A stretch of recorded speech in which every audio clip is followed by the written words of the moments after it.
اللہم صلی علی سیدنا محمد و علی آل سیدنا محمد وبارک وسلم۔ اعوذ باللہ من الشیطان الرجیم، بسم اللہ الرحمن الرحیم۔ میں محمد سلیم اختر قریشی، سجادہ نشی دربار عالیہ حضرت سلطان ایوب کتال آپ سے مخاطب ہوں۔ ہمارا آج کا موضوع صبح اور شام کی دعائیں ہیں۔ پہلے حصے میں ہم دن کی دعاؤں کا ذکر کریں گے اور پارٹ 2 میں ہم شام کی دعاؤں کا ذکر کریں گے۔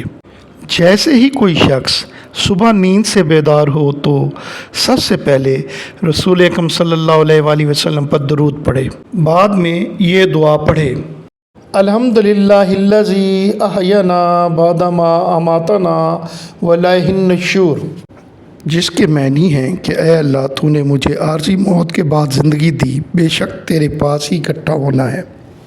اس کے بعد ایک بار آیت الکرسی، ایک بار سورۃ فاتحہ، 3 بار کل شریف اور ایک بار سورۃ فلق اور سورۃ ناس پڑھ کر اپنے دونوں ہاتھوں پر پھونک لیں اور اسے اپنے پورے جسم پر مل لیں۔ اس کا سب سے بڑا فائدہ یہ ہے کہ تمام زمینی اور آسمانی بلیات سے آپ محفوظ رہیں گے۔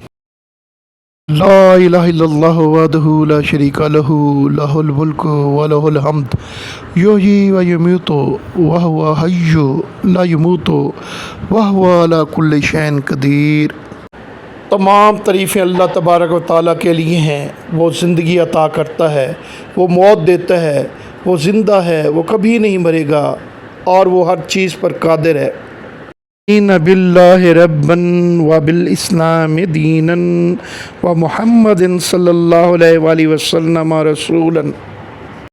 اس دعا کے معنی ہے کہ میں اللہ کے رب ہونے پر، اسلام کے دین ہونے پر اور محمد صلی اللہ علیہ وآلہ وسلم کے نبی ہونے پر راضی ہوں۔ 3 مرتبہ دوپہر کو اس دعا کو پڑھنا ہے۔ اللہم آفینی فی بدنی، اللہم آفینی فی سمعی، اللہم آفینی فی بصری، لا الہ الا انت، جس کے معنی ہے کہ اے اللہ میرے بدن میں عافیت عطا فرما، اے اللہ میری قوت سماعت میں عافیت سلامتی عطا فرما، اے اللہ میری بنائی کو صحیح و سلامت رکھ، تیرے سوا کوئی عبادت کے لائق نہیں۔ دن میں 3 بار یہ دعا پڑھیں: اللہم انی اعوذ بک من الکفر والفقر، اللہم انی اعوذ بک من عذاب القبر، لا الہ الا انت۔